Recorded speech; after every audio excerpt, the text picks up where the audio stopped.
దేవుని పరిశుద్ధ నామములో మీ అందరికీ ప్రత్యేకమైన వందనాలు తెలియజేస్తున్నాను. దేవుడు మహాకృపను బట్టి దేవుడు మనందరం కూడా గతించిన కాలం అంతా కాచి కాపాడి మరొక గొప్ప దినాన్ని దేవుడు మనకు అనుగ్రహించారు. మీరు బాగున్నారా? మీరు బాగుంటారు. మీకు ప్రార్థన చేస్తున్నాము. యేసు ప్రభువారు చాలా మంచి దేవుడు, గొప్ప దేవుడు, మనకి ఎల్లప్పుడూ కూడా సాయం చేసే మంచి దేవుడు. కాబట్టి ఖచ్చితంగా మీరు చాలా చాలా బాగుంటారు. కాబట్టి ఆ యేసునందు విశ్వాసం ఉంచండి, నమ్మకం ఉంచండి, ఆయన మాట ప్రకారం జీవించండి, ఆయన ఆజ్ఞలు అనుసరించండి, ఆయన కట్టడలు అనుసరించండి. ముఖ్యంగా దేవుని భయభక్తులుగా జీవించాలని ప్రభుపేట మీ అందరూ కూడా మనం చేస్తున్నాను. పరిశుద్ధ గ్రంథంలో నుండి దేవుడు ఈ మాటను తెలియచేస్తూ ఉన్నాడు. ఏ మాట అంటే దేని బిడ్డారా, ప్రయాసపడి భారం మోసుకుంటున్నాం సమస్త జనులారా నా యొద్దకు రండి, మీకు విశ్రాంతినిస్తానని. కాబట్టి ఈ రోజున ప్రతి మానవుడు కూడా ఒక భారం మోస్తూ ఉన్నాడు. అప్పు అనే భారము, రోగం అనే భారము, అనారోగ్యం అనే భారము, నిరుద్యోగం అనే భారము, సమస్యలనే భారము, ఇబ్బందులనే భారము, చాలా భయంకరమైన భారాన్ని మోస్తూ ఉన్నాడు. దాని అంతటికి కారణం ఏంటంటే దేని బిడ్డారా, మన జీవితంలో పాప భారం ఏలుబడి చేస్తుంది. ఆ పాప భారం పోతే కానీ ఇవన్నింటి నుండి మనం విడుదల పొందుకోలేం. ప్రభు చెప్పాడు మత్తయి సువార్త దేవుని బిడ్డలారా 11:8 ప్రయాసపడి భారం మోసుకుంటున్న సమస్త జనులారా నా యొద్దకు రండి, మీకు విశ్రాంతినిస్తానని ప్రభు చెప్తా ఉన్నాడు. కాబట్టి ప్రభు దగ్గరికి రావాలి. ప్రభు దగ్గరికి వస్తే, ప్రభు సన్నిధిలో మోకరిస్తే, ప్రభు సన్నిధిలో మన స్థితిని ఒప్పుకుంటే మనకున్న భారాన్ని దేవుడు తొలగిస్తాడు. అది పాప భారము ఈ లోకములో ఎవ్వరు తీయలేరు. ఏ నాయకుడు, ఏ అధికారి, ఏ మనుషుడు మరొక పాప భారాన్ని మరొక వ్యక్తి నుండి తీసివేయలేడు. మనకున్న పాప భారాన్ని తొలగించేది ప్రభువైన యేసుక్రీస్తు ప్రభువారు మాత్రమే. ఆయనే మనకున్న పాప భారాన్ని తొలగించే గొప్ప దేవుడు యేసు ప్రభువారు. కాబట్టి దేవుడు వాగ్దానం తెలియచేస్తూ ఉంది. దేవుని బిడ్డలారా, యోహాను సువార్త 1:29 పాప భారాన్ని మోసుకుని పోవే దేవుని గొర్రెపిల్లగా ఈ లోకానికి వచ్చాడు. లోక పాపమును మోసుకుని పోవే దేవుని గొర్రెపిల్ల. కాబట్టి యేసు ప్రభువారు లోక పాపమును మోసుకునే దేవుని గొర్రెపిల్లగా ఈ లోకానికి వచ్చాడు. నీ పాపం ఏదైనా సరే, నీ భారం ఏదైనా సరే, ఈరోజే యేసుప్రభు దగ్గరికి వస్తే యేసుప్రభు నీ పాప భారాన్ని దేవుడు తొలగిస్తాడు. కాబట్టి దేవుని బిడ్డలారా, పాపం అనేది మనిషిని పట్టి పీడించేస్తూ ఉంది. ఆ పాపం నుండి నీకు విడుదల అవ్వాలని యేసుక్రీస్తు ప్రభువారు మన కొరకు పరలోకాన్ని విడిచిపెట్టి భూలోకానికి వచ్చి మనం పొందవలసిన శిక్షణ యావత్తు ఆయన మీద వేసుకుని మన కొరకు రక్తం కాచి ప్రాణం పెట్టి సమాధి చేయబడి తిరిగి లేచిన గొప్ప దేవుడు. లోక పాపము మోసుకుని పోవే దేవుని గొర్రెపిల్లగా మనందరి కొరకు ఆయన ప్రాణం పెట్టాడు. ఆయన విసర్జించబడిన వాడుగాను, వ్యసనాకాంతుడిగాను, వ్యాధిని అనిపించిన వాడుగాను, దేవుని బిడ్డలారా, ఆయన నీ కొరకు నా కొరకు వచ్చి కత్తిరించిన ఎదుట గొర్రెపిల్ల ఎలాగైతే మౌనం ఉంటుందో, ఆయన హింసించి దూషించి ఆయన గాయపరిచి అపహాసించిన సరే ఆయన మాట్లాడకుండా మౌనంగా ఉండి ఆయన మన పాప భారాన్ని మోసాడు. కాబట్టి ఈ రోజున నీవు నీ పాప భారాన్ని తొలగించుకోవాలని ప్రభు కోరుతా ఉన్నాడు. గొర్రెపిల్లగా ఆయన నీ పాప భారాన్ని తొలగించేవాడిగా ఉంటా ఉన్నాడు. రెండవదిగా దేవుని బిడ్డలారా, ఆయన తల్లిగా నీ పాప భారాన్ని తొలగించేవాడిగా ఉంటా ఉన్నాడు. యెషయా గ్రంథము 66:13 అంటున్నాడు, ఒక తల్లి వారిని ఆదరించినట్లుగా నేను మిమ్మల్ని ఆదరిస్తాను, యెరూషలేములోనే మీరు ఆదరించబడతారు. కాబట్టి మన తల్లిగా ఉండి మనలను ఆదరించేవాడిగా దేవుడు కనపడతా ఉన్నాడు. నీ భారాన్ని తల్లిగా దేవుడు తీసేయడానికి ఇష్టపడుతూ ఉన్నాడు. ఈ లోకంలో తల్లిని మించిన ప్రేమ లేదంటారు, నిజమే. అయితే దాన్ని మించిన ప్రేమ యేసయ్య ప్రేమ. కాబట్టి అన్ని సమయాల్లో తల్లి మన దగ్గర ఉండదు, కానీ ఒక తల్లిగా యేసుప్రభువారు మన దగ్గర ఉండి మనకున్న భారాన్ని అంతా కూడా ఆయన తొలగిస్తారు. అందుకోసం యెషయా గ్రంథము 49:16 ప్రభువారు అంటున్నారు, తల్లి తన బిడ్డను మరిచినేమో కానీ నేను నిన్ను మరవను అంటా ఉన్నాడు. కాబట్టి తల్లిగా దేవుడు మనల్ని ఆదరించి మన భారాన్ని తీస్తాడు. అంత మాత్రమే కాదు, యెషయా గ్రంథం 63:19 అంటున్నాడు, మన బాధ నుండే దేవుడిగా ఉంటా ఉన్నాడు ఆయన. కాబట్టి వాళ్ళు బాధపడుతున్నారు కదని దేవుడు విడిచిపెట్టేవాడు కాదు. మన బాధ నొందేవాడుగా ఉంటాడు. చనిపోయిన లాజరు దేవుని బిడ్డలారా, ఆయన్ని కుటుంబాన్ని దగ్గరికి వెళ్ళి యేసు అక్కడ కన్నీళ్ళు విడిచాడంట. కాబట్టి యేసుప్రభువారు మన బాధలో మనకు సాయం చేసి మన యొక్క భారాన్ని తొలగిస్తాడు. మొదటిది పాపం అనే భారాన్ని దేవుడు తొలగిస్తాడు. రెండవది మన బాధల్లో ఉన్నటువంటి భారాన్ని దేవుడు తొలగిస్తాడు తల్లిలాగా. మూడవదిగా దేవుని బిడ్డలారా, ద్వితీయోపదేశకాండం 1:31 తండ్రిగా మన భారాన్ని మోసే దేవుడిగా ఉంటా ఉన్నాడు. తండ్రి తన పిల్లల పట్ల ఎంత భారం కలిగి ఉంటాడో, వాళ్ళ పుట్టిన తర్వాత వాళ్ళ చదువుల విషయంలో, వాళ్ళ యొక్క పెరుగుదల విషయంలో, వారికి మంచి భవిష్యత్తు విషయంలో తండ్రి ఎలాగైతే గొప్ప భారాన్ని కలిగి ఉంటాడో, అలాగనే తండ్రిలాగా నీ భారాన్ని నా భారాన్ని దేవుడు తీర్చడానికి ఇష్టపడుతూ ఉన్నాడు. కాబట్టి గొర్రెపిల్లగా నీ పాప భారం తొలగిస్తాడు, తల్లిగా నీ బాధలో ఉన్నటువంటి భారాన్ని తొలగిస్తాడు, తండ్రిగా నీకు మంచి భవిష్యత్తునిస్తాడు నీ భారాన్ని తొలగించి. తండ్రి తన కుమారులు జాలిపడినట్లు ఏకవా తన ఎంత భయభక్తులు గల వారి అలా ఆయన జాలిపడే దేవుడిగా ఉంటా ఉన్నాడు.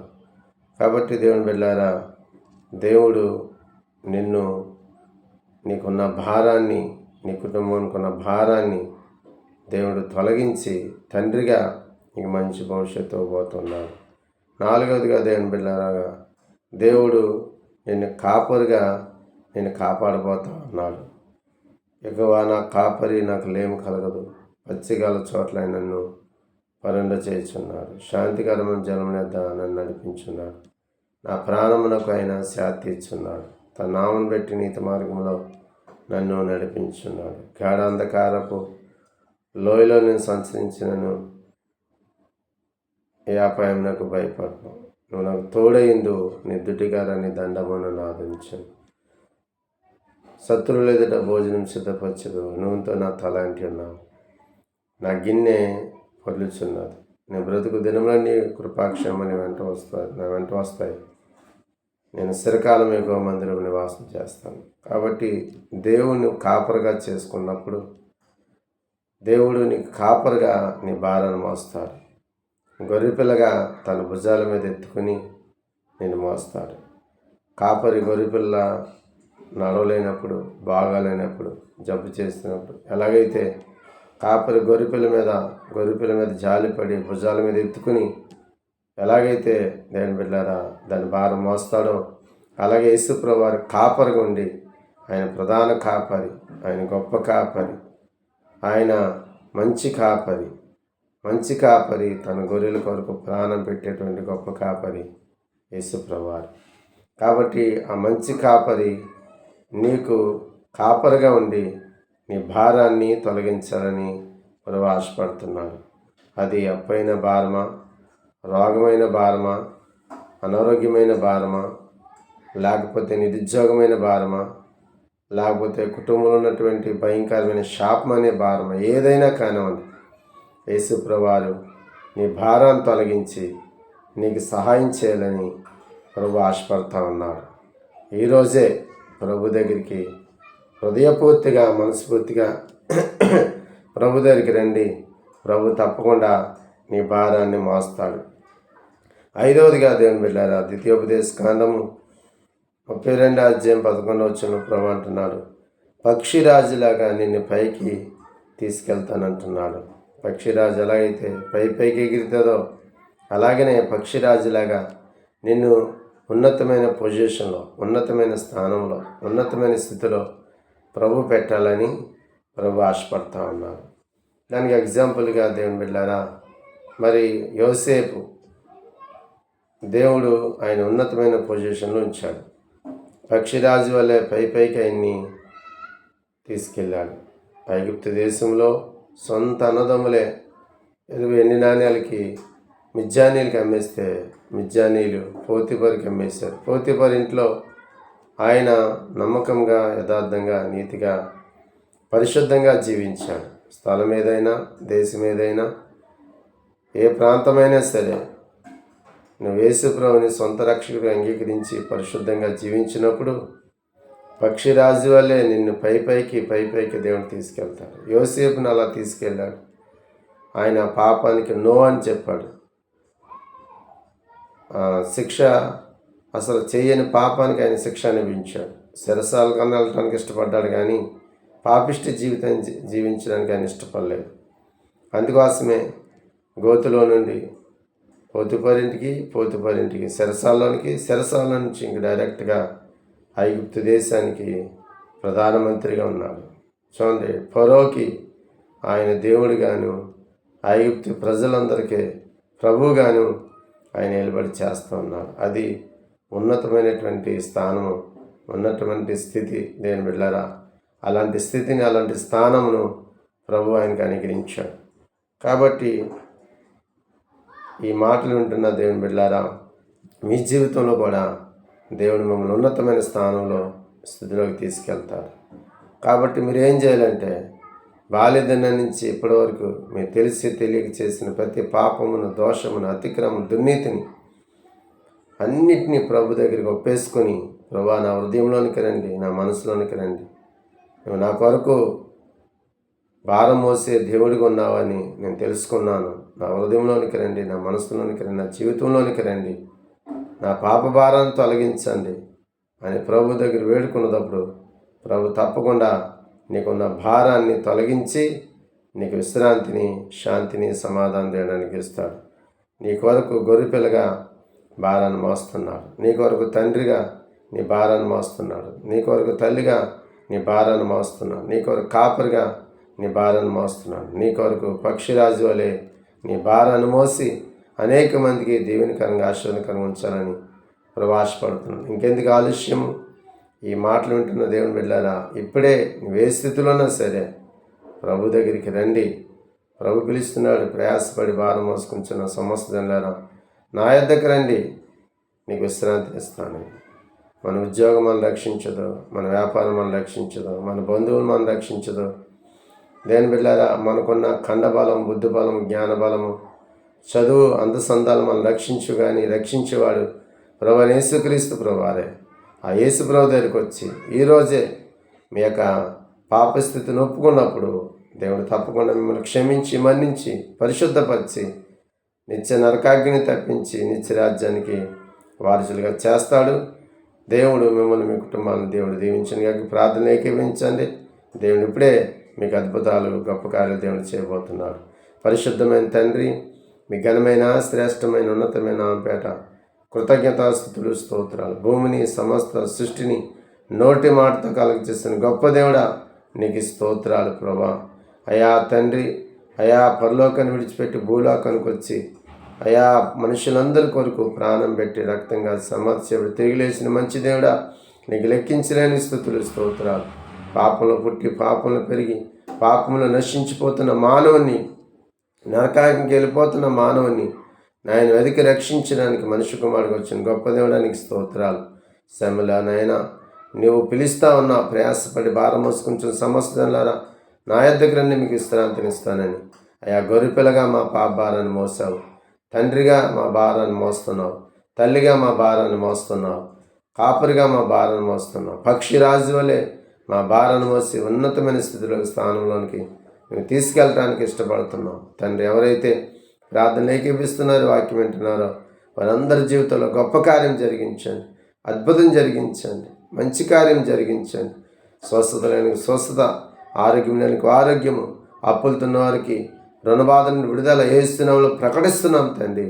నేను ఇప్పుడే అనారోగ్యం నుండి ఏస్తున్నాములో స్వస్థత, ఆరోగ్యం ప్రకటిస్తున్నాం. అనారోగ్యమా బయటికి రమ్మని ఏస్తున్నాములు ఆజ్ఞాపిస్తున్నాం. ఎలాంటి వ్యాధి అయినా, ఎలాంటి బాధ అయినా, ఎలాంటి రోగమైనా ఏస్తున్నాములో ఇప్పుడే బయటికి రమ్మని ఆజ్ఞాపిస్తున్నాం. వాళ్ళకి స్వస్థతను, ఆరోగ్యం, బలమును, శక్తిని ఏసునామములో విడుదల చేస్తున్నాము తండ్రి. వారి కుటుంబాలన్నీ కూడా రక్షణ మారు మనసు పొంది నీకు ఇష్టలుగా, సాక్షులుగా జీవించడానికి కృప చూపించమని, ఎవరైతే ప్రభా నాయనా తండ్రి వారి హృదయంలోకి నిన్ను ఆహ్వానించారో, వారి కుటుంబంలోనికి నిన్ను ఆహ్వానించారో, వారి కుటుంబాల్లో, వారి హృదయాల్లో, వారి జీవితంలో గొప్ప కార్యములు జరిగించి మీ నామానికి మేము తెచ్చుకోండి. ఉద్యోగులను ఉద్యోగాలు దయచ్చండి, వ్యాపారులను వ్యాపారాలు దయచ్చండి, చేతి పనులను చేతి పనులు దయచ్చండి, శాంతి సమాధానం ముగించి నీ కృపలో వద్దులంపచేయమని మహిమా ఘనత ప్రభావం మీకు ఆరోపించుకుంటూ యేసయ్య అతి శ్రేష్టమైన నామములో స్తుతించి ప్రార్థించి వేడుకుంటున్నాం పరమ తండ్రి. Amen, amen. God bless you. దేవుడు మిమ్మల్ని, మీ కుటుంబాలను సమృద్ధిగా దీవించి ఆశీర్వదించును గాక. లైక్ చేయండి, షేర్ చేయండి, 10 మందికి తెలియచేయండి. ఇలాంటి ఆత్మీయ వర్తమానాలు అనేకమైనవి రాబోయే దినాల్లో పరిశుద్ధాత్మేయుడు మనకు అందించబోతున్నాడు కనుక తప్పకుండా మీరు ఫోన్ చేయండి, కామెంట్లు పెట్టండి, మీ కొరకు ప్రార్థన చేస్తాం. Thank you. God bless you.